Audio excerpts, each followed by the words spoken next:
Hello and welcome to the Ice Guys, brought to you by the National Hockey Now Network. This is the show that takes you into the world of the National Hockey League.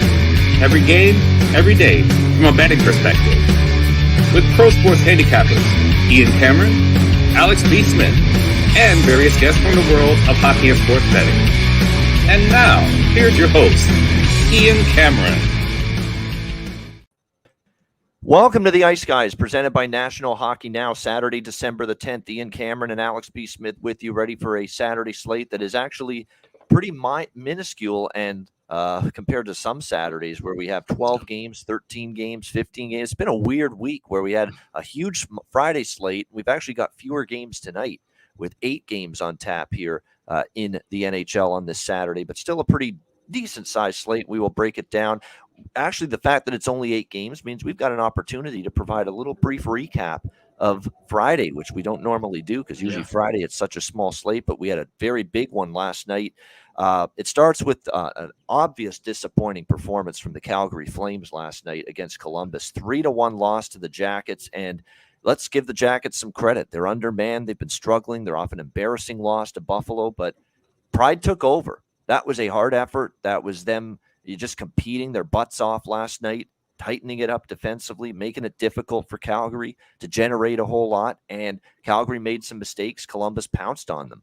And that was the difference in the end. And Mackenzie Weegar in particular, what he called a fucking pizza up the middle in his post-game press conference. He was very hard on his commentary about his performance in that game. And it was a rough giveaway from him that led to the breakaway goal that the Jackets scored to give themselves some separation. But really lethargic, poor effort from the Columbus Blue Jackets. It's actually, I read a stat that it's the 6th time in 18 games this year that Jacob Markstrom has given up a goal on the first shot that he's faced. And that's really something. 6 times, Alex, in 18 games, he's given up a goal on the first shot that he's faced. And it happened again last night. Lionel, very quickly. Now, it was a breakaway. There's not much he can do, but nevertheless, that's an alarming stat right there. And credit to the Jackets for a nice 3-1 win there in that game. We saw another big upset. That was just one big upset on the night. How about the Islanders cooling off the red-hot Devils 6-4? Another team off a bad loss as a big dog against St. Louis, and they bounced back and they beat New Jersey in that game 6-4. It was a very impressive bounce back from the Islanders, a 6-goal explosion. Not a great night from the Devils or Vanacek in net defensively. We had another one of these situations, too, where, it was a very clean hit by Alexander Romanov, by the way, there in that game that he made. It was a clean check over the middle of the ice. Obviously, you don't like it because it's targeting one of your best players, and McLeod comes in and fights him, but there was nothing wrong with that hit. It was the perfect, clean, chest-to-chest contact, the hard hit, no question, but totally clean. It's what you want to see in this game, and we're in this age now where it doesn't matter what level, Alex, the hit is, dirty or clean. If you target someone and we don't like it, you're gonna have to pay the price for it and maybe drop your gloves, and that's what happened last night. Yeah, to use a line from The Godfather, they have to answer for Santini. If you're gonna hit somebody, you're gonna hit somebody who's a top player on the team. You got to answer the call. And I have no problem with that. Like I said, yes, it's a clean hit, but, there's some guys in this league you can and can't hit. Miles Wood apparently is a guy you can't hit for the New Jersey Devils, and his teammates stuck up for him. So I love to see that. I love to see the clean hitting. I love to see the teammates sticking up for him. Those are the elements of this game that we all, really appreciate. So, I know some people are kind of critical about it, but like I said, everything was above board in my eyes. I'm just seeing a tweet here, and I'll retweet this on Twitter. Our friend of the show, Ray Bryce, is turning into one hell of a hockey player. I got to bring this up just as I'm just seeing it now. Game-winning overtime goal for the Kalamazoo Wings last night in the ECHL. So way to go, Raymond. Great job there. I will retweet that right now. That is absolutely outstanding there. It was a breakaway, too, against Toledo. Let me just see. Little deke to the backhand and just shoveled it home. And he actually took a spill into the boards after he scored that goal, just to put a little finishing touch on that. Holy mackerel. Great stuff. There we go. Ray Bryce doing his thing down there in the ECHL. Overtime winner. Good stuff there for the Kalamazoo Wings, who actually are not bad in the standings right now. Last I checked, they're and sitting in third place in the Central Division in the ECHL. So there you go, exactly. So congrats to Ray, great goal there to help his team win. Friend of the show, of course. So I figured we got to bring that up. All right, in terms of what else we saw last night here on the show. Or last night on the NHL card, Washington 4-1 win against Seattle. Really turned for the worse with Jamie Oleksiak's play. I mean, just not something you want to see. He gets a 5 and a game for it, and Washington really turns the tide in their favor from that point. They win 4-1 over the Seattle Kraken. A wild one with Pittsburgh and Buffalo, 4-3 overtime win for Pittsburgh. They come back from a 3-2 deficit in the third period. They tie it. Actually, Buffalo is up 2-1. Pittsburgh ties it. And then Pittsburgh goes up 3-2. Then Buffalo ties it 3-3, and then they win it in overtime. They capitalized on a 5-minute power play. Jeff Skinner, I'm telling you what, he just lost his mind. He just lost his cool for a second. And sometimes that's all it takes. You just snap. It's a game of emotion. It's a game of passion. It's heated. It's physical. Things get rough. Things are said. And all of a sudden, you got this little thing going with him and Gensel. And, Gensel, I guess, gave him a little whack against the back of the line. And Skinner just snapped. I mean, then he goes with a couple cross checks and then wham, right to the face with the stick. You just can't do that. He lost his cool, just like Engvall did earlier this week against LA for Toronto. And he's going to get a game. And I'm sure you're going to see a game suspension now for Skinner as well for the Buffalo Sabres. Just lost his cool. And that's all it takes. And, can't do that. Obviously, stick to the cross-check to the face with the stick. It was pretty vicious. So I would expect him to get a one-game suspension from that. We'll see what they decide upon. But Pittsburgh gets the win 4-3, and they're actually playing again.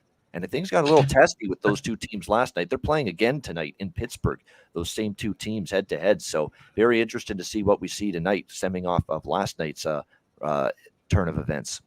Yeah, definitely. I would not be shocked if we see maybe a fight early in that contest to just kind of, set the tone, say, hey, this is what happened last night, but we're going to kind of move past it. And so that's definitely something to look for. It could be a bit chippy, and we might see the same kind of back and forth pace in that matchup. Yeah, no question. It's going to be, we'll get to that, of course, on our Saturday game analysis. But yeah, Buffalo-Pittsburgh Part 2 tonight could prove to be very interesting after what we saw last night. And the other results from last night, Winnipeg 3-1 against Chicago. Man, it frustrated me because that was the best bet, and I got Riddicked in that game. He actually had a halfway decent performance, although I will say they really defended well, Winnipeg. They didn't give Chicago a ton of grade A chances. They kept the shots low. It was a game where actually Riddick could go in there and, you probably could have put even Farmer in the Dell or someone else in the net, and they probably would have only given up a goal to Chicago last night as well. I mean, they did a really nice defensive job, Winnipeg. Didn't give Chicago too much quality. Meanwhile, Arvid Soderblom had to face a lot of quality. And actually, I think his performance was really good because it could have been 5 or 6 goals from the Winnipeg Jets last night in that game. And sure enough, so it's a hard, tough loss with the over, I should say there, 3-1. But goaltending certainly better than was expected. Yeah, I think it was. I mean, Soderblom, I think, had a really good game, honestly. Like I said, he made a great glove save. There's a couple of point-blank shots that he was able to stop.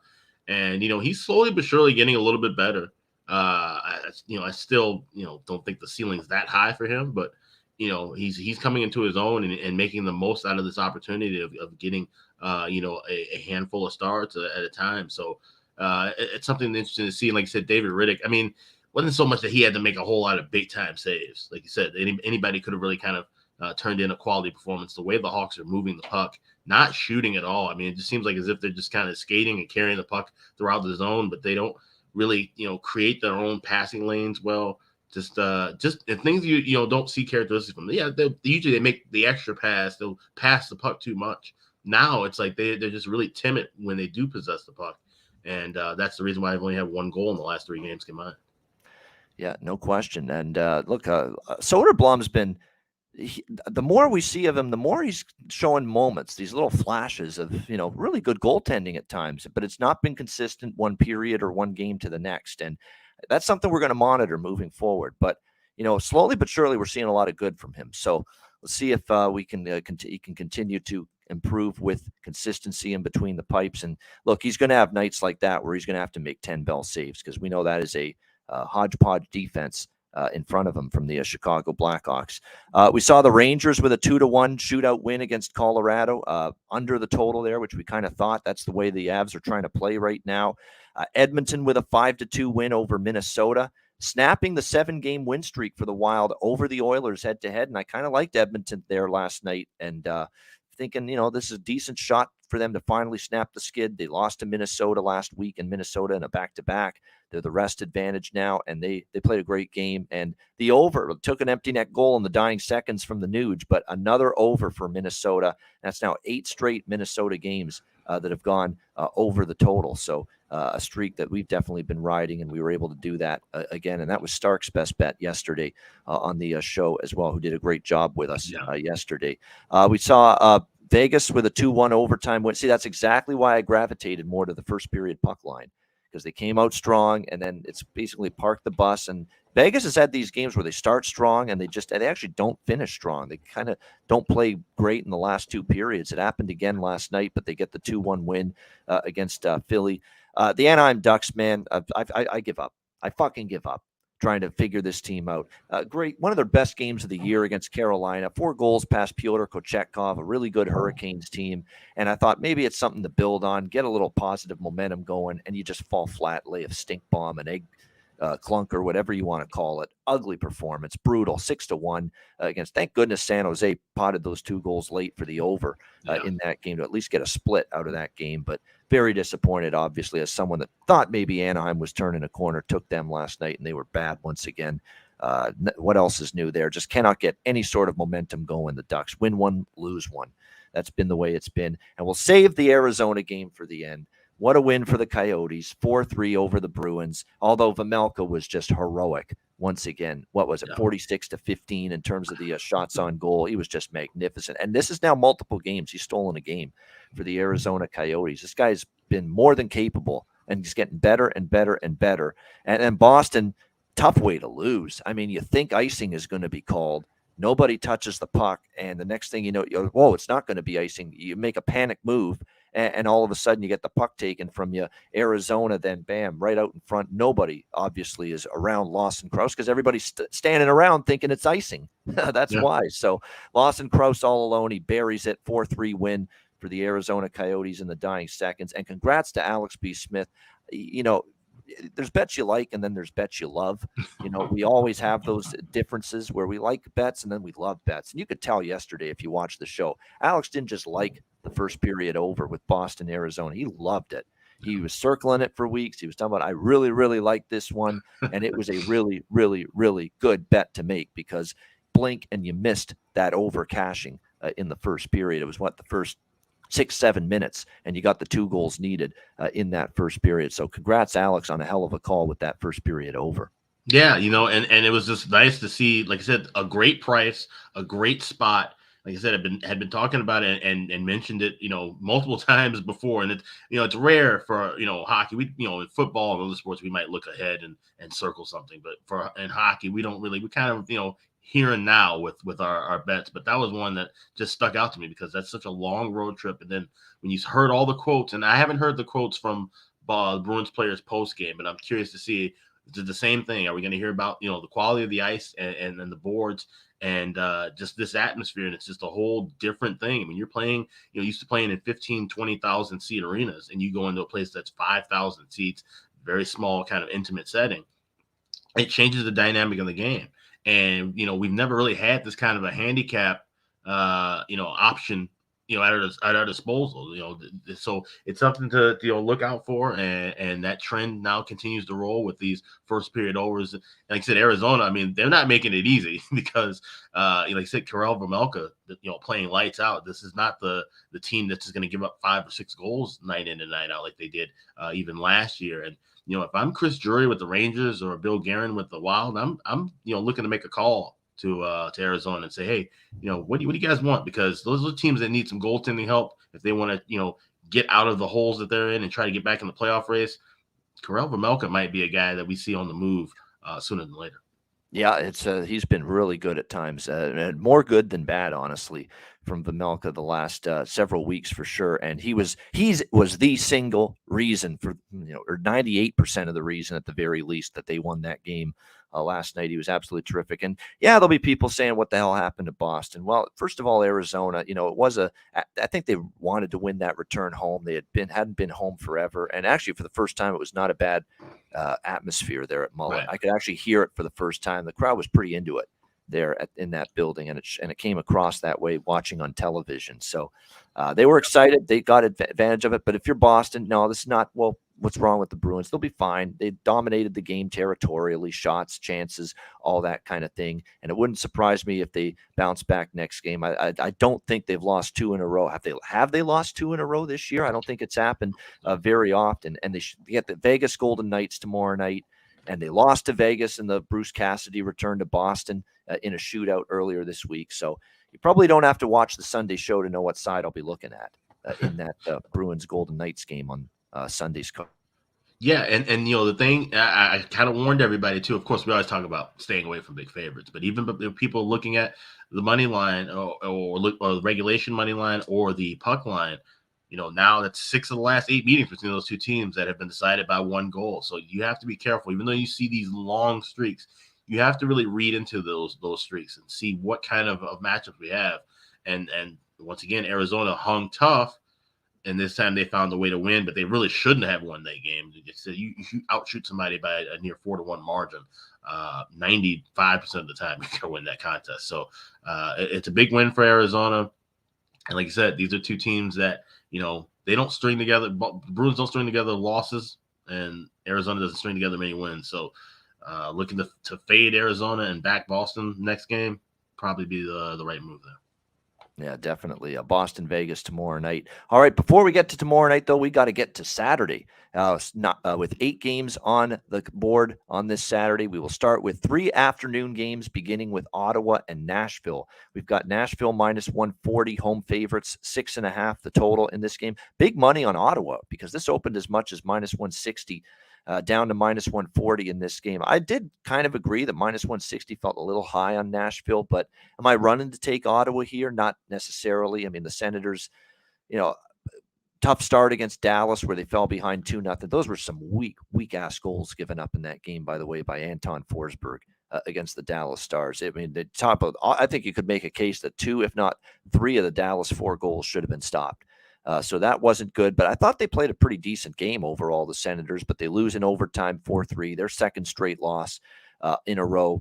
They still only won 4 road games this year, 4-8 for the Senators on the road. You've got Nashville back home after a 5-2 loss to the Tampa Bay Lightning.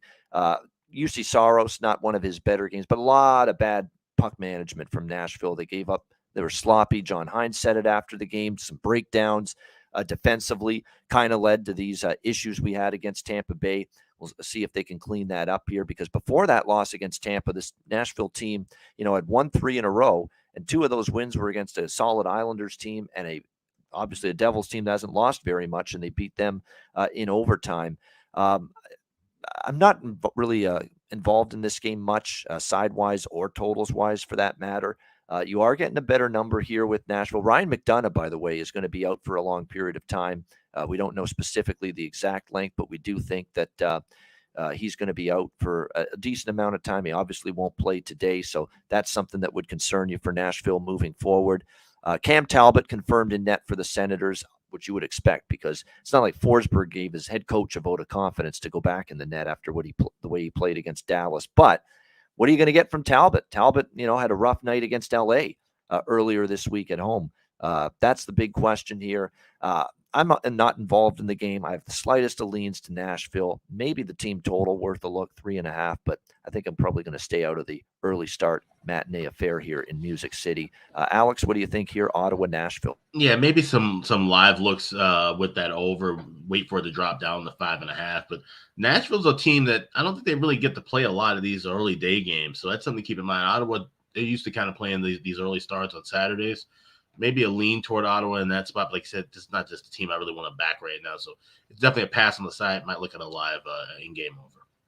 Yeah, and I happened to see a tweet from another friend of the show, Bobby Ryan. He'll be on probably in the new year once again with us, and he's going to be at this game. Of course, he's living in Nashville these days, and he's actually starting a podcast, I think, involving the Senators. So Obviously, he's got to focus on this team quite a bit. So the perfect game for him to attend today, the Senators and the Predators. And like I say, Ottawa just hasn't shown me enough right now in order to trust them here as a road underdog here in this spot against the Nashville Predators. But yeah, I think it's a tricky game overall. This one I am involved with, Detroit and Dallas. We've got Dallas minus 190, home favorites here, 6.5 the total, depending on where you look.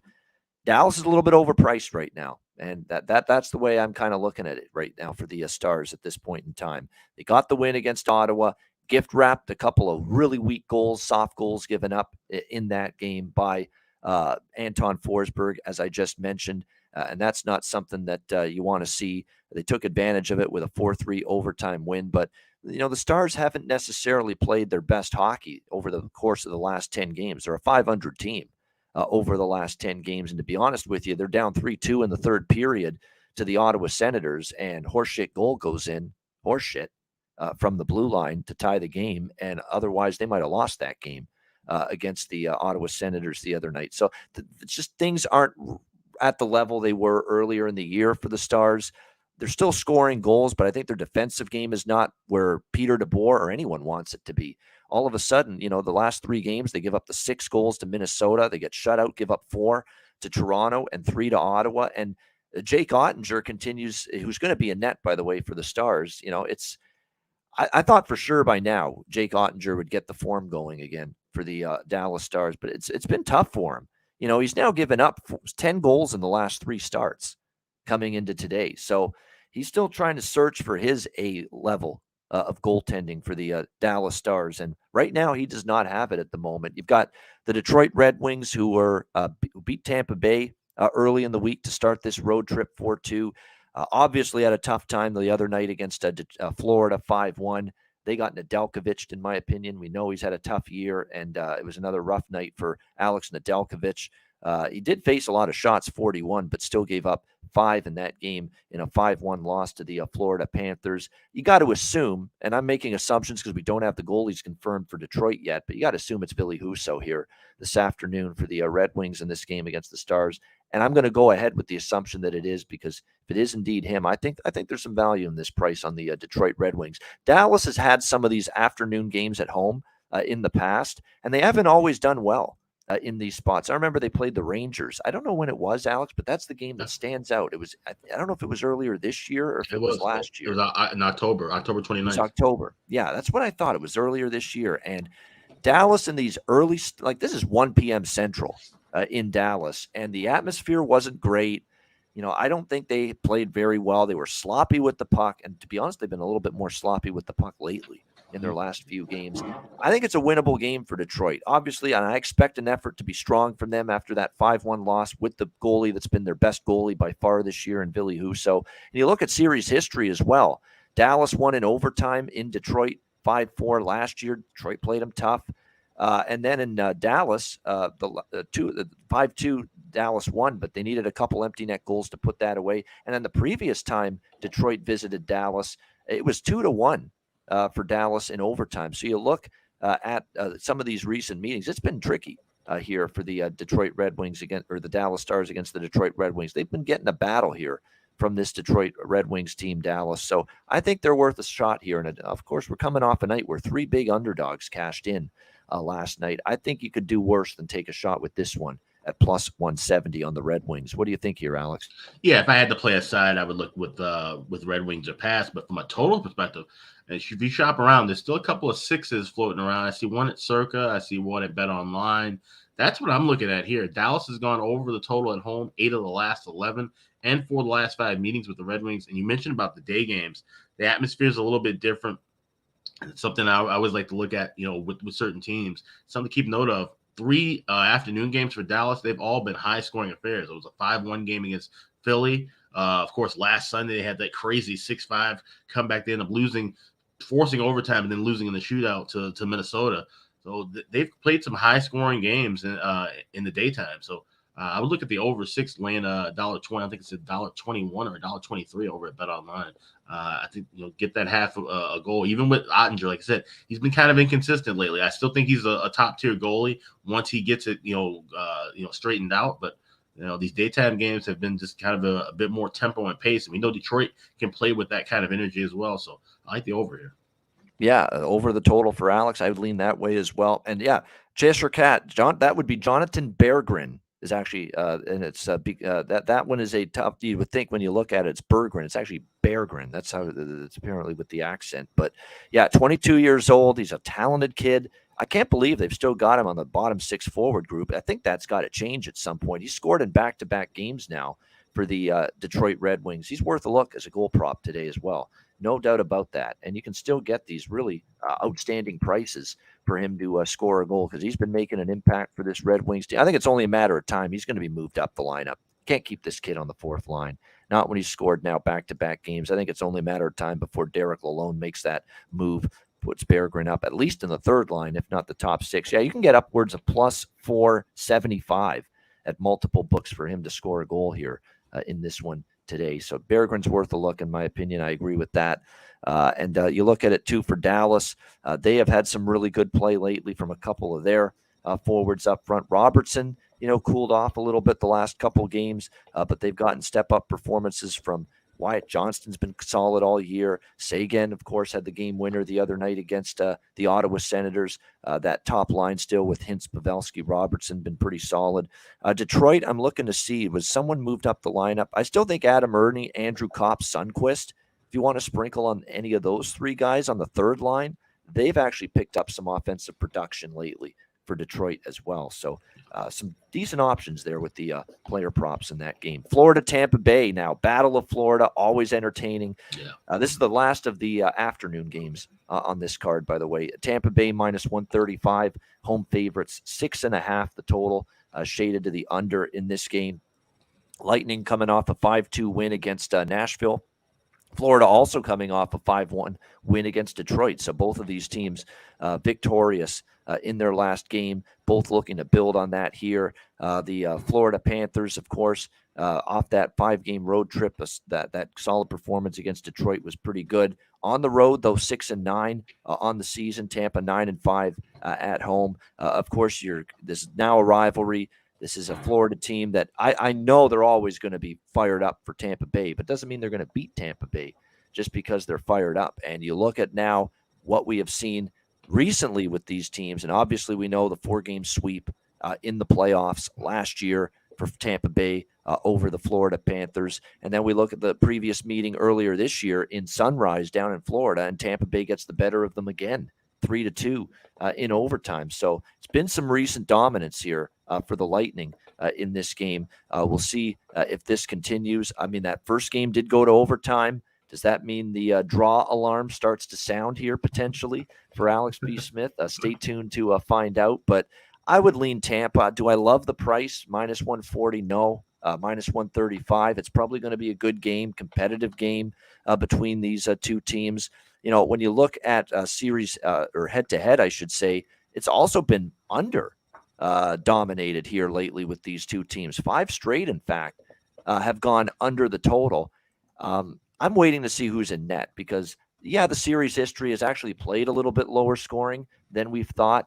But if we're going to get goalie Bob in net, and it's appearing like we might because Spencer Knight's got an illness that caused him to miss the Thursday game. It's not because Paul Maurice wanted to give Knight a rest the other night.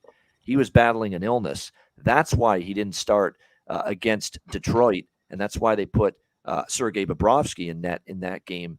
But Knight's still battling the illness. If he is, he may not be available today, which means you'll definitely see Sergei Bobrovsky in net for the Florida Panthers. Obviously, you should see Vasilevsky. He was given a night off, a rest against Nashville.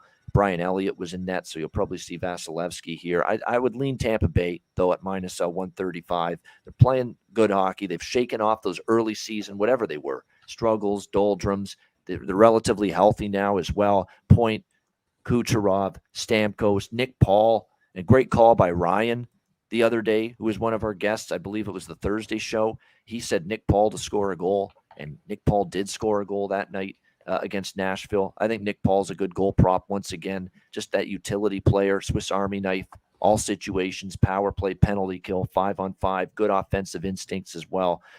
Good goal prop in this one for Tampa. But right now I lean Tampa Bay. I'm just waiting to see who's in net, confirmed for both sides. But I would expect, if you had to ask me right now, Bobrovsky versus Vasilevsky will be the matchup. What do you think here, Alex? Panthers Lightning. Yeah, I talked about yesterday with Tampa Bay how this team's rolling again. They won 8 of their last 11, and I think this is a good spot for them. And I'm not going to look at the draw here. I'm actually going to take the Lightning in regulation. You can get as high as plus $1.10, plus $1.05 at Bet Online, plus $1.10 at BetMGM. So I'm going to take that plus $1.10. Nice being here in Illinois, getting some of these different books that don't get to bet all the time. But yeah, this is just one of those spots, like I said, with Florida. If it is, Bob and net, then, we've seen how shaky he can be. And the Lightning, the under trend, I take it with a little grain of salt because obviously you got those 4 playoff games that were in there. And, we saw how Tampa really clamped down defensively in that great series, getting the sweep. And like I said, saw a back and forth battle, but it's hard to kind of play these. I usually don't look at totals with these two teams because this is such a rivalry. We know the bad blood between these two teams. We saw them fight in the preseason, for crying out loud. So, you always wonder about, could there be some, fisticuffs? Could there be a lot of, things going on between the whistles, a lot of penalties, a lot of 4-on-4 play, a lot of open ice time. Those are things you don't want to see when you have an under, even at 6.5. So I'm just going to stick with the Lightning in regulation plus $1.10.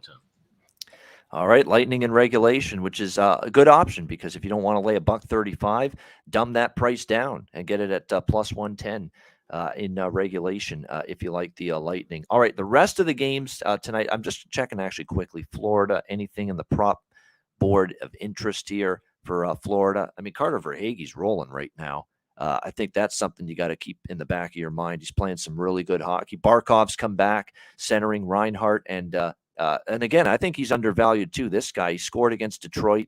He's now gotten a point in 3 of the last 4 games and a point in 5 of the last 7 games for the Panthers.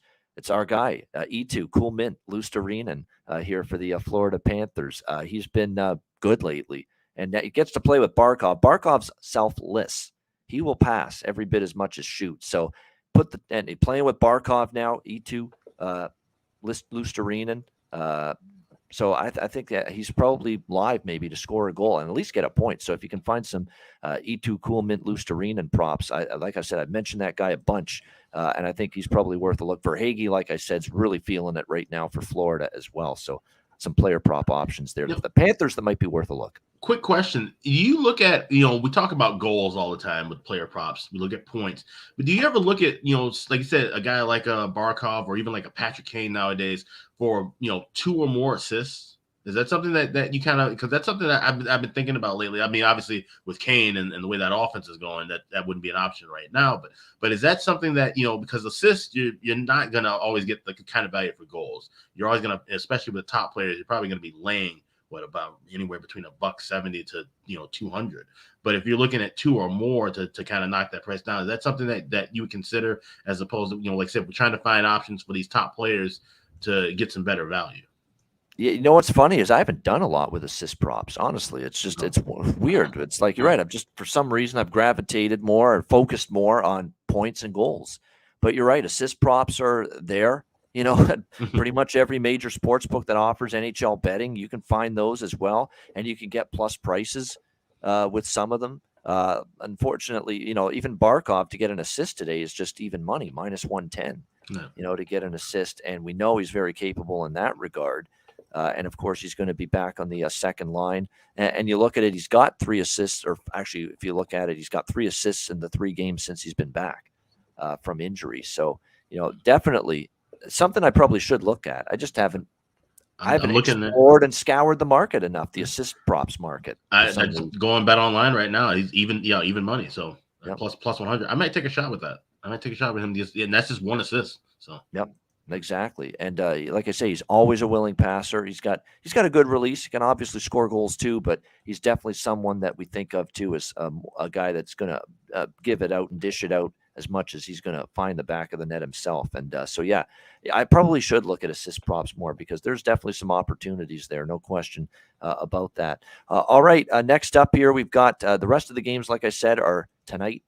We will begin with LA and Montreal. We've got the Kings minus 165, road favorites, 6 the total in this game. I think Kings first period puck line's a good look here. I do. I think that's probably a good way. I don't love regulation with this team right now. I've got to think, though, early in the game, nobody should feel good about what they did against Toronto the other night. That was pretty pathetic. And I know the Kings have not been great defensively.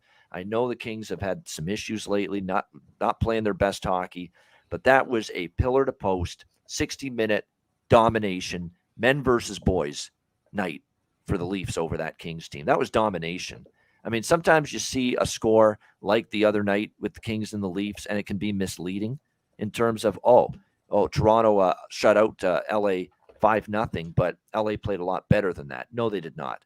Not that night. That was Toronto just dominating them, dummying them from start to finish. They were all over LA. They had LA in their own defensive zone the entire game.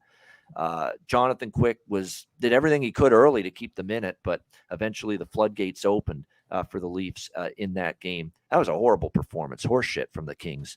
You got to think now they've got to have a good start because they obviously had a terrible start in that game. And that's something I'm starting to look at as a betting angle. Teams that are really not happy with their last game, and in particular their last start to the game. And in that first period, they were outshot 15-7. They were playing in their own zone the whole period. They were very fortunate they got out of that period scoreless because it actually could have been 3-0, 4-0 Toronto, after that first period in that game. So I think LA has a strong start tonight. It's a combination of that and a combination of here's Montreal returning home off that 4-game Western road trip. They played Calgary, Edmonton, Vancouver, finished in Seattle, and now they're back home for that first game. I could see them, especially early, being a little sluggish, returning home across from that, 3 time zones over, going from the Pacific time zone back to the East. Now, the good news is they haven't played since Tuesday. They wrapped up in Seattle with that 4-2 win over the Kraken.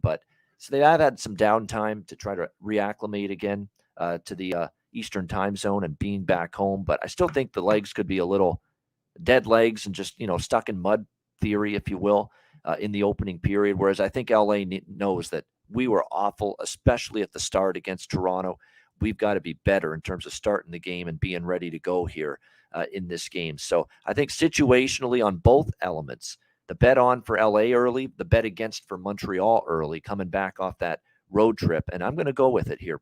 LA Kings first period puck line -0.5 here in this one, which you can get at +155 with that price in some spots. Very good price. I think you get the Kings responding. And to be honest with you guys, look, it's going to be Phoenix Copley tonight for the LA Kings. I don't even mind that. I thought he was very solid last start for the LA Kings. He played well, given the opportunity against Ottawa. 2 goals on 33 shots faced. Played a good game. They won that game by a score of 5-2. They did have a good first period that night.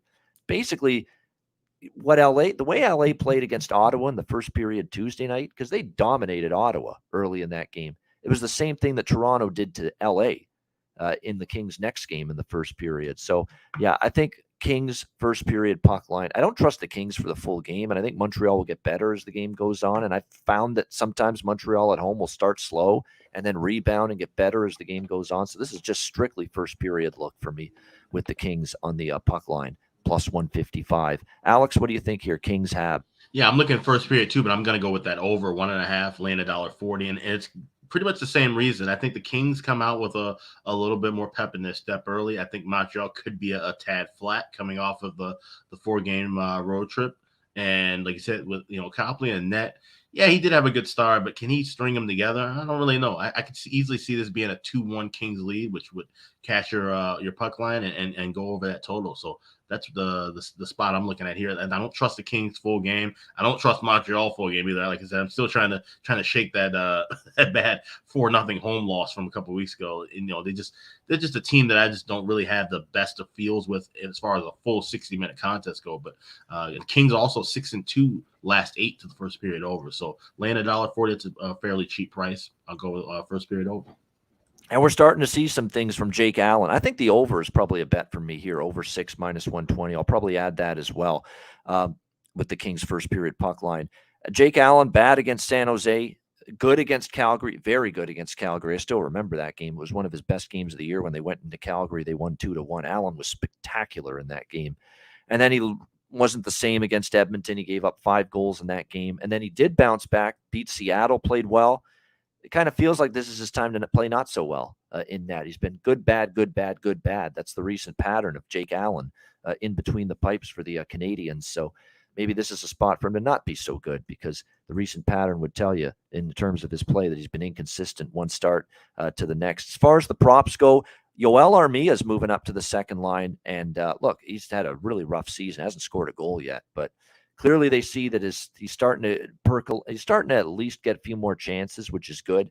And they're going to give him the opportunity on the second line. So you get some value with Yoel Armia playing with Dvorak and Dodonov here tonight for Montreal on the second line. Caulfield, Suzuki, and Josh Anderson, have been the catalysts for them. You can go any one of those 3 for props. And as far as LA goes, I'd stick with Victor. Look, nobody scored against Toronto. Everybody got shut out, so you can only go by the Ottawa game. But Victor Arvidsson's starting to get going. He might be a little bit undervalued. He had 2 goals against Ottawa.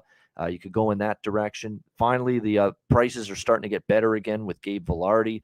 Fiala's starting to light it up. Kaliev remains totally undervalued as long as he stays on that top line with Kopitar and Fiala. So Arthur Kaliev, I think, is probably a good prop once again for the Kings tonight as well. All right, we've got part 2, Buffalo, Pittsburgh for the second straight night.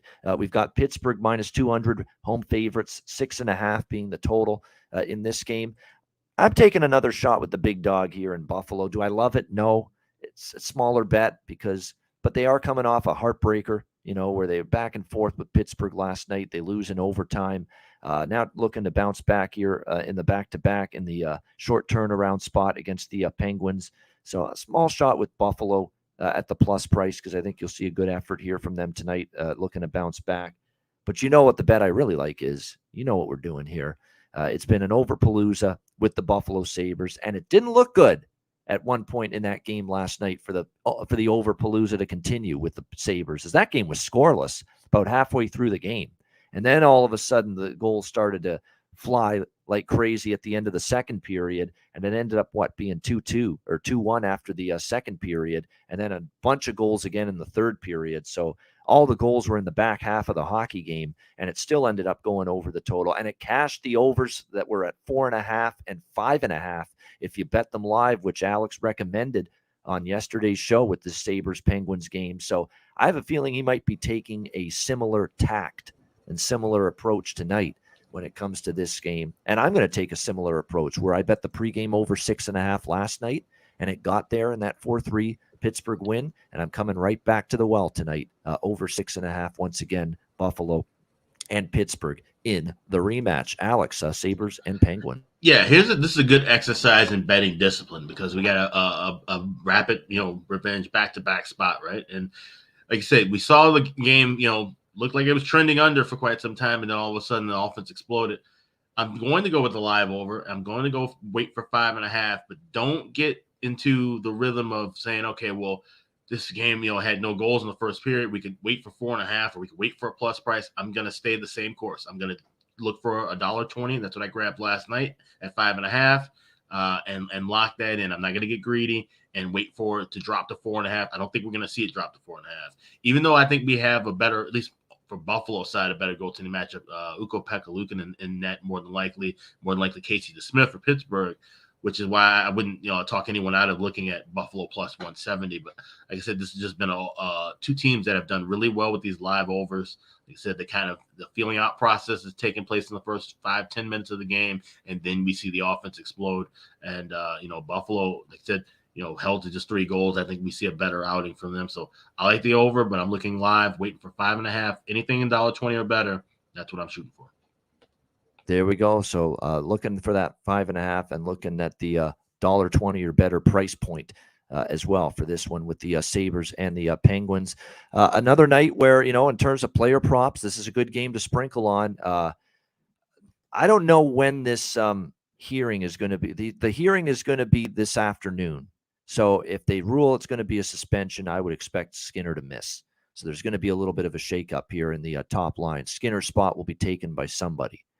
I bring that up because whoever that somebody is, there's value in that guy, player prop wise, points to score a goal, whatever, because he's going to get the opportunity with the unstoppable at this point, Tage Thompson and Alex Tuck on that top line. Whoever takes Skinner's spot, we're going to assume he's suspended, because the same play Skinner had with that cross check to the face of Gensel, Engvall, had something similar to, stick to the back of the head of Sean Dursey in the Kings-Leafs game earlier this week. He got a game.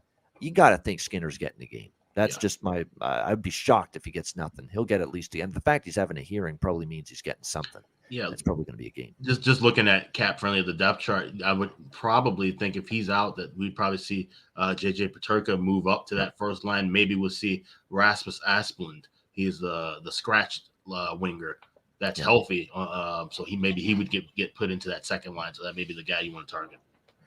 Yeah, I mean, that's a tough call for Don Granato, isn't it? Because if you move J.J. Peterka up to the top line, you're all of a sudden, shaking up a line that's been phenomenal on that second unit with J.J. and Dylan Cousins and Jack Quinn, who are all playing great right now for the Buffalo Sabres. Do you want to disrupt that chemistry? Maybe you don't. So maybe what you do is you get the extra forward, Rasmus Asplund, you give him a shot on the top line. And if that's the case, that's a huge bargain bin opportunity available from the prop market in this game with the Buffalo Sabres. So definitely, as a Pens fan, I said Pens win game 1, Sabres win game 2, says Melissa. And Melissa, see, I'm a man that keeps my word and promises. I said I would talk about the Skinner incident, and she said, I hope Ian talks about it.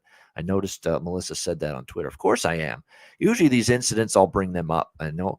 And I don't like it too. And people want picks. I know it's a betting show. I get that. People want picks. People want betting analysis on every game. But we're going to talk about big trades. We're going to talk about big signings. We're going to talk about incidents that happen on the ice. We try to be a hockey show too, a little bit. Not just all about the betting side. 98% of it's about the betting, yes. But we want to talk about the big storylines, the big incidents that happen on the ice during the course of a game and all kinds of other things. So we're going to talk about him. And definitely, Melissa, I was going to bring up that Skinner incident. He just lost his shit for a moment. He had a momentary bad lapse in judgment to do that to Jake Gensel. No question about that. So that's the way it is in terms of that incident with Skinner. And I think it's going to get him a game. So, again, I'm going to be scrutinizing this Sabres starting lineup like a hawk tonight, because I think there's going to be great prop opportunities, whoever takes Skinner's spot. And even then, like Cousins, Quinn, Peterka, I've mentioned these guys over and over again. They're all value-laden prop players at the moment for the Sabres. And as far as Pittsburgh goes, right now, I would say Zucker's undervalued. You've seen Kapanen cool off a little bit, so maybe pump the brakes on him. Ricard Raquel playing with Crosby and Gensel. Crosby and Gensel obviously are playing well right now, but don't sleep on Ricard Raquel, the third member of that top line. He got a goal and an assist last night against Buffalo. Probably a little more value with him in terms of the prop market compared to the line mates there. All right, we've got Calgary and Toronto, all Canadian matchup next up. Toronto minus 165 to minus 170. Home favorites, 6 the total in this one. This should be interesting because there's lots going on here. Toronto's the team in better form right now. There's no question about that. This Leafs team, it's been remarkable. And by the way, don't look now, but this great run that they've had with 3 starting defensemen out, and now they get TJ Brody back the other night against LA. So they're slowly but surely, they're starting to get healthier on the blue line right now, this Leafs team, which has been very impressive to see the last few games. Look, they've just been playing outstanding. And I heard our old friend from Dave Koken. It just happened to be a show he was on yesterday. I just happened to be listening to it. And he thinks I think we're getting carried away a little bit. Just all of a sudden, this great run for the Leafs, all of a sudden they're going to win a playoff series. But man, they have the look again of a team. And we've said this regular seasons before. I know we have. They have the look of a team that's playing the way that would lead you to believe they can win multiple playoff rounds coming up in the spring right now. They are. I mean, their defensive play has been exemplary. Even with 3 starting defensemen out, I've never seen Mitch Marner play better than he is right now. They haven't even gotten Austin Matthews going at full throttle, full steam yet. He's had a pedestrian season by his standards so far. What if he gets his goal scoring going? So there is a lot to be optimistic, enthusiastic about for Toronto. But boy, we've seen some horrible playoff history, horrible for this team. But man, they're teasing us again that, man, this looks like, could it be the year Toronto finally has the makeup of a team that can win playoff series? Because this team playing the way they are right now, never mind what they play like in a month from now or a few weeks from now or January or February. This is a team that right now looks like a team that can win multiple playoff rounds playing the way they are. But again, we've seen this movie before, right? With the Toronto Maple Leafs. But I am totally impressed with them right now with what they've done. They have gotten a point, I believe, in like 14 or 15 games in a row, something like that, at least 1 point where they haven't suffered a regulation loss. So, it's been a remarkable, 10-0-3, 13 consecutive games with a point. So 13 games in a row without a regulation loss for the Toronto Maple Leafs. So it's been a great run. I'm not stepping in front of this team. I don't trust Calgary. Calgary just thoroughly disgusted me last night with that effort against Columbus. Now they're on a back-to-back on the road facing a much better hockey team, a red-hot hockey team. And Dan Vladar should be in net tonight. Markstrom was in net last night. They expect Dan Vladar tonight for the Flames. Matt Murray in net for the Leafs. And the last time we saw Matt Murray, I think it was one of the best games I've seen him play in years. I think maybe one of the best games he's played since he was a Pittsburgh Penguin winning the Stanley Cup years ago. He was that good against Dallas. That good he was. He was phenomenal. He was making just 10-bell saves, post-to-post movement, just robbery saves, a couple of them against the Stars, and his sequence on that 5-on-3 power play the Stars had in that game was as good as it gets. He's in his zone. He's healthy, finally, and he's playing great hockey right now, as is the team in front of him at the moment. So it's probably Toronto in regulation if I had to bet it, but you got to expect Calgary's going to be a little bit better, but I don't trust them to be good squads right now. So in this case here, it'll be interesting to see how Flames are not playing a back-to-back, John Massey says, because they didn't play last night. Yeah, they played in theory, they did. But yeah, in terms of actual hockey, in terms of, competent play, yeah, it didn't look like they did last night. I agree, against Columbus. So I ain't stepping in front of Toronto. Probably going to be a pass game, more of a game I look at some props. And I've got to throw Marner in. And I've done this a couple of times. It's paid off. Marner to get a goal and Marner over 1.5 points in a SGP, in a parlay. Because I find, there's been a lot of games during this insane consecutive game point streak, which has now reached 21 games for Mitch Marner, 10 goals and 18 assists, by the way, during this 21 game consecutive game point streak for him. There's been multiple games where he's gotten 2+ points and he's found the back of the net. And you can get that at a plus price, an SGP parlay with that. Marner over 1.5 points and to score a goal. Probably worth a look. And as much as I like Darth Vladar, as they're calling him in Calgary, he's not a guy that's still going to shut the door, night in, night out. He'll play well, but he'll still give up a few, if you know what I mean. So I might look at a Mitch Marner prop of some kind here in this one. What do you think, Alex? Calgary, Toronto? Yeah, Toronto, like I said, it's been a real nice run, but, it's December 10th. We got to wait and see what's going to happen. We know what this team does oftentimes in April. But, for right now, and this is a prime spot. You talk about it all the time. When you got a big favorite like this, you don't really want to lay that price. But they're playing well and getting some solid offense. Go with the team total. That's what I like. Toronto, team total over 3.5 at even money. I think that's a decent wager. Also a slight lean to the over. But like I said, Calgary, I don't really want to rely on Calgary in any spot. I'd rather take my chance and see the Leafs get 4 here. Now, of course, this is one of those Saturday night, Hockey Night in Canada games where the Leafs could lay an egg and lose 3-1. I totally understand that, but I think this is worth at least a half a unit shot on the Leafs over 3.5 at even money. Vladar, like I said, he's been a bit shaky at times. Calgary didn't show up last night. Who's to say that they turn around and just play a great game tonight? It's not always the case on these back-to-backs, so I'll go Leafs team total over. That's probably a good way to go. Toronto team total over 3.5. I have no issue with that. Chance to get to 4 goals here against the Flames, who, by the way, everybody collectively was bad last night. Huberdeau, Toffoli, Kadri, nobody really made any kind of difference for this team. We'll see if they can step things up tonight, but definitely not the effort you want to see. And I want to see, and I totally got this wrong. I got fed bad information. I was rushing. This is a funny story. I was rushing and hurrying my ass to Twitter last night, right before the Calgary-Columbus game, to throw out this Matthew Wright prop for the Calgary Flames. Or not Matthew Wright, Matthew Phillips for the Calgary Flames at plus 590. And I bet the damn thing. The guy didn't even end up playing. I had been told or had been led to believe he was going to play. One of the things I read said he's in the lineup, and then I bet the game starts, and he's nowhere to be found. Can't find him with a telescope on the ice. And the reason for that is because he didn't even get into the lineup. Didn't even play last night. So it was a bad intel I got on that. So I apologize. Was that voided or a loss? Yeah, it was voided. Oh, okay. The book I bet, it was voided because he didn't play. Hopefully, you have to be careful. You have to be careful with that because I did get lucky once and bet an under on a guy's point total that eventually didn't play in the lineup, and they cashed it. So it's one of those things. Be careful. Like I said, always check your information. Of course, things can change at any moment, but definitely check with your books to see. Usually, that should be voided. I think that's pretty much across the board, but you want to be careful with those. Yeah, it should be returned. The rules are with the sports books that are, I'll do business with as far as the props go. They will void the bet if the player does not play, and that's the way it should be, obviously. And that's what happened. But look, they're clamoring for Matthew Phillips to get in. He's been killing it in the AHL, and he was called up earlier this week. What did he have in the AHL? 15 goals and 30 points in just 20 games in the American Hockey League this year.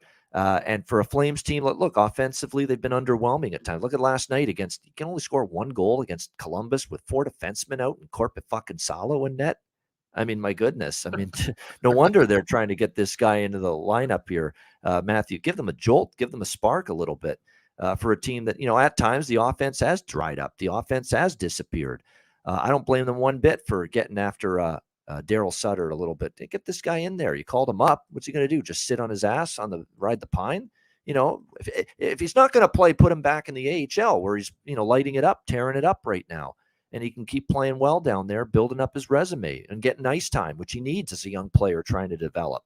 What are we doing here? We're going to bring him up, the hottest goal scorer in the AHL, hottest point producer in the AHL, and we're going to have him sit there for 2 games when we struggle to score offensively one game to the next. Come on here. Come on, Daryl, you're better than that. I hope he's in there tonight. He better be, because I think you need a spark, and maybe he can give it to you. And if he's in there, we're going right back to the plus 590 or whatever price you can get on him to score a goal tonight. But you know what? That's an old school coaching thing. They'll bring a guy up to give him the experience of being around, and getting the practice time and the practice reps. No, throw him in the game. Like you said, he's lighting up in the air right now. But yeah, put him in the game. Put him in the third line.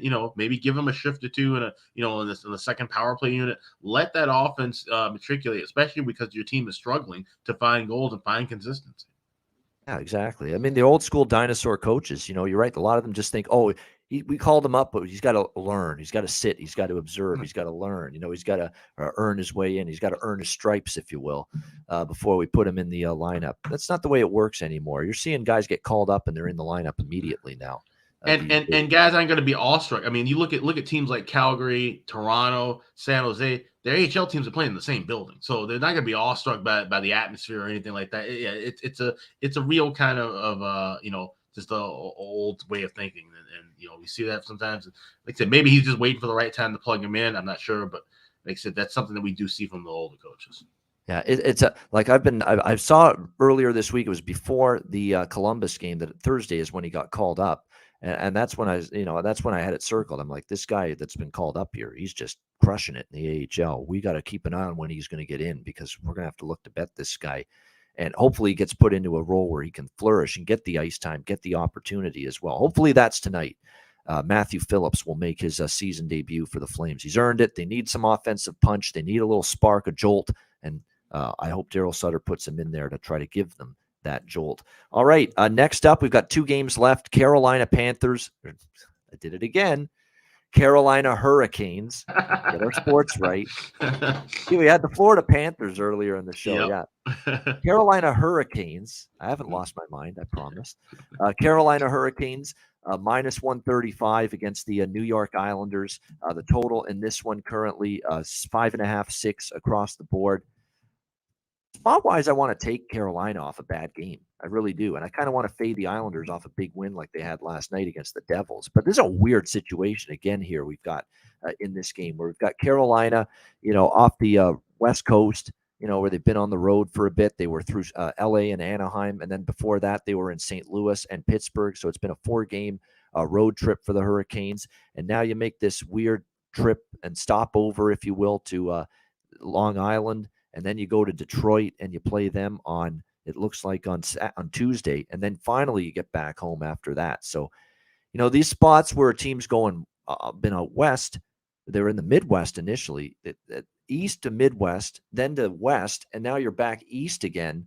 Here, it's not a great, like the air miles, and it takes a lot out of you when you're doing that much traveling. You go from east to Midwest to west, and then back to the east again here at Carolina. So that's not necessarily, a great situation here for the Carolina Hurricanes going into this game against the Islanders from a traveling standpoint, a scheduling standpoint.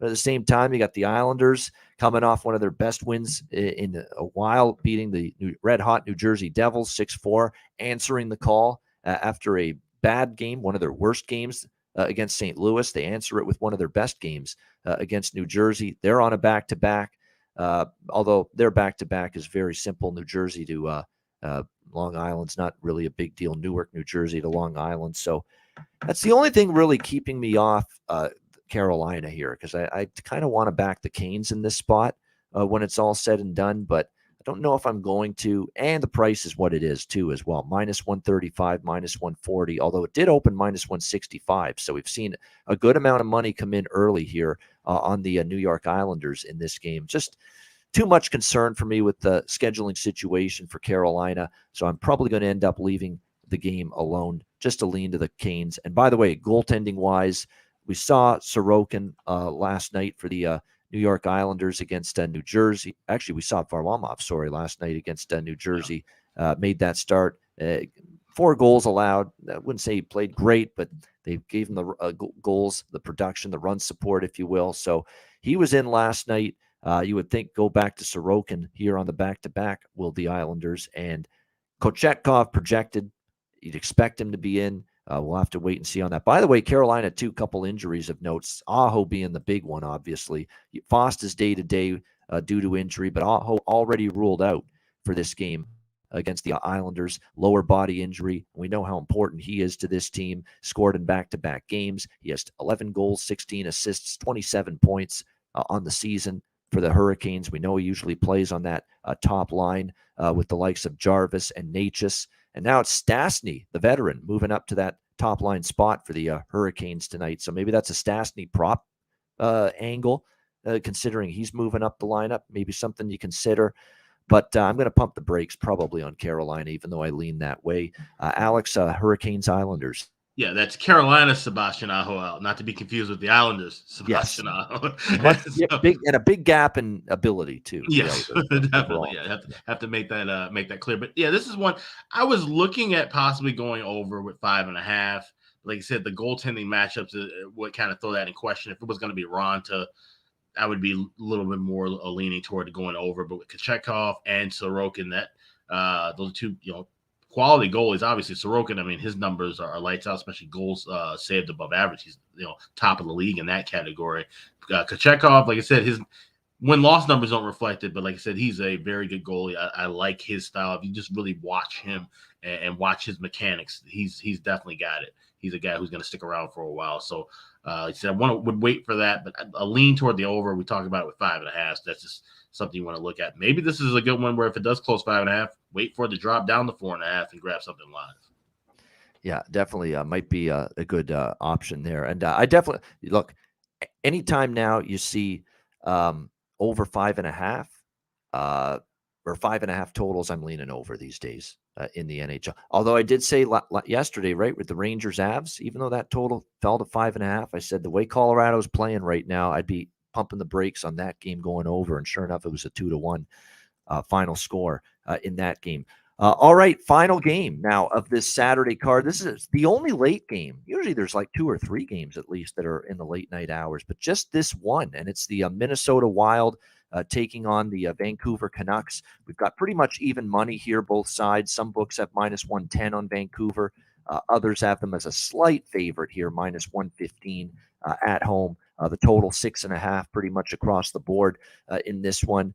I said yesterday, I thought Edmonton, even though they had been dominated by the Wild, I thought that was their best chance to finally beat Minnesota, and they did that. And we've got the same situation here. Vancouver's been dominated by Minnesota as well. Minnesota's won 4 straight head-to-head games against the Vancouver Canucks. That being said, 3 of them were in Minnesota. and only one of those 4 victories was in Vancouver. Vancouver's got a rest advantage, a sizable one. Yeah, 2 days off following that game in San Jose on Wednesday night, and what a wild game that was, 6-5 for the Vancouver Canucks in overtime. What a crazy overtime it was. It looked like San Jose had multiple chances to win it. Spencer Martin made a ridiculous save, and then Vancouver came down right after that. Pettersson putting it away in overtime, 6-5. It was a very exciting hockey game.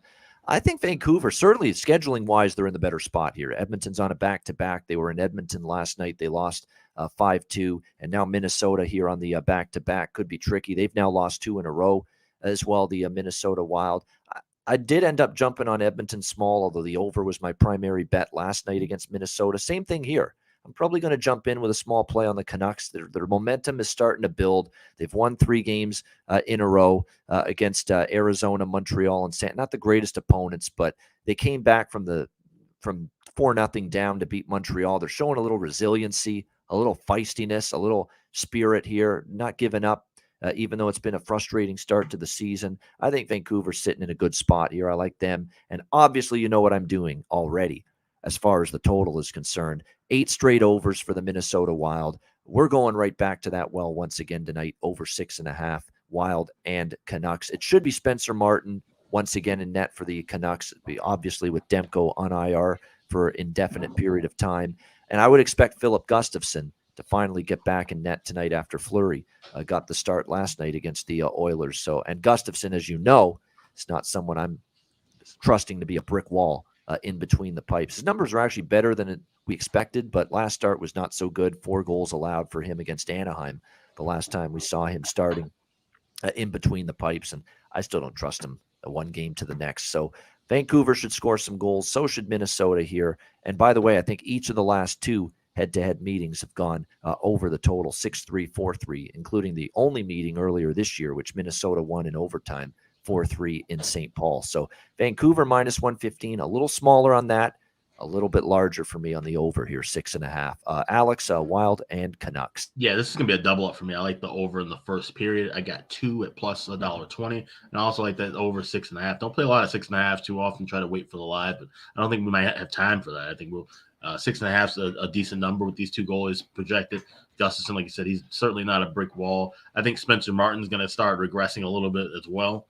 And like I said, these are 2 teams that are, kings of the overs right now. Wild 8 straight for the full game. Vancouver now 6-1, the last 7 in the first period overs. And we keep seeing with their first period overs, it's not just a 1-1 or a 2-0. We're seeing 3-1 for the one game that looking back, it was they were down 4-0 against the Habs. That was a play I had on Monday. So this is definitely I think good value. I'm seeing 1.5 pretty much everywhere at $1.50. If you have a book like MGM or DraftKings, you can adjust it and grab 2. Otherwise, you can wait in game. But I like the over for the first period and the full contest tonight.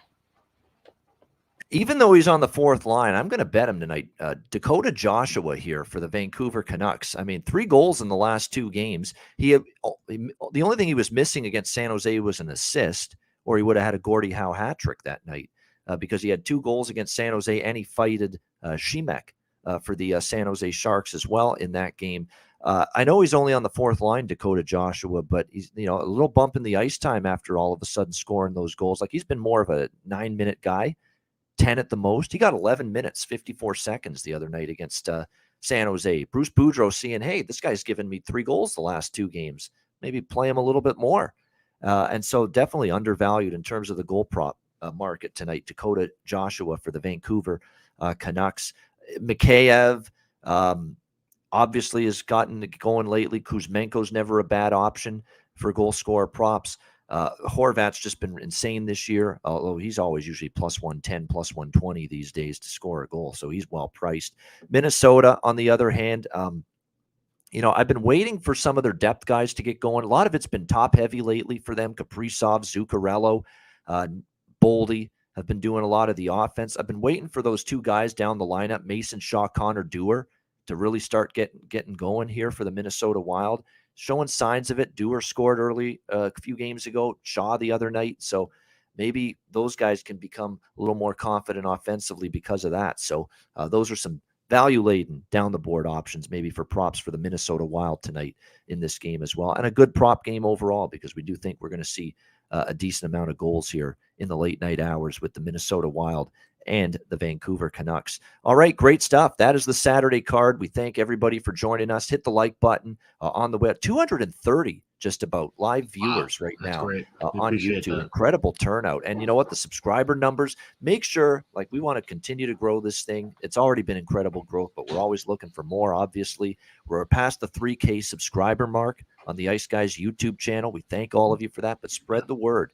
Anybody you know that's a sports fan, sports bettor, and specifically an NHL fan and NHL bettor, let them know about the Ice Guys show. It's the only 7 days a week NHL betting show that you will find that breaks down every single game all season long from a betting perspective. So make sure you check it out and spread the word and tell everyone you know about the Ice Guys. Yeah, definitely. Also follow us on Twitter. I'm at AX Smith Sports. Ian's at Bobano. Follow the Ice Guys account, _Ice Guys. Also check out the Ice Guys store. Today is the last day you can get anything from the store with standard shipping and have it in time for Christmas. So definitely check that out. That's iceguys.myspreadshop.com. Yeah, last day to get those Christmas goodies and get those little stocking stuffers or presents under the tree, whatever you want, or however you're going to disperse them on Christmas morning. Now's that opportunity to take advantage of that the very last day at the Ice Guys store. And also patreon.com/Ice Guys, $10 a month, daily betting card for the show posted there, power ratings, goalie charts, total charts, and more. Make sure you sign up, patreon.com/Ice Guys, just $10 a month for that. All right, great Saturday show. Let's wrap it up with best bets for the Saturday edition of the Ice Guys in this Saturday card featuring 8 games. Alex, we'll start with you. What do you like for best bet? Yeah, the couple things I was going back and forth with, but I'm actually going to go with the mid-afternoon game. We'll go to the Tampa Bay Lightning in regulation plus $1.10. Like I said, this is a team we're getting great value with now. They've won 8 of their last 11. They're starting to look like that team that's won 3 straight Prince of Wales trophies and a couple of cups. They're starting to get back into their good form, and this is a home game against a hated rival in the Florida Panthers. I think they show up and take care of business within 60 minutes. So give me the Bolts plus $1.10 in regulation for that best bet for Saturday. All right, there we go. Tampa Bay in regulation plus 110 against Florida. Best bet for Alex B. Smith. And my best bet, it's going to be if it ain't broke, don't fix it. 8 straight have gone over for the Wild. Make it 9 straight tonight. We'll go Minnesota, Vancouver, over 6.5, minus 115. Wild and Canucks over the total. That is going to be my best bet for this Saturday NHL card. And that'll wrap up this edition of the Ice Guys. Thanks to everyone in the chat for joining us. Hit the like button on the way out. A reminder, the Ice Guys is live 7 days a week, Monday to Friday, 2 p.m. Eastern, Saturday and Sunday, noon Eastern. If you can't watch the show live, download the Ice Guys podcast in audio form on all major podcast platforms, Google Podcasts, Apple Podcasts, Spotify, Stitcher, iHeartRadio, Amazon Music, and more. Download the Ice Guys podcast when you can't watch the show live. For Alex B. Smith, I'm Ian Cameron. Have a great Saturday. Enjoy the games and good luck. And we will be back with you tomorrow on Sunday at noon Eastern for another edition of the Ice Guys presented by National Hockey Now.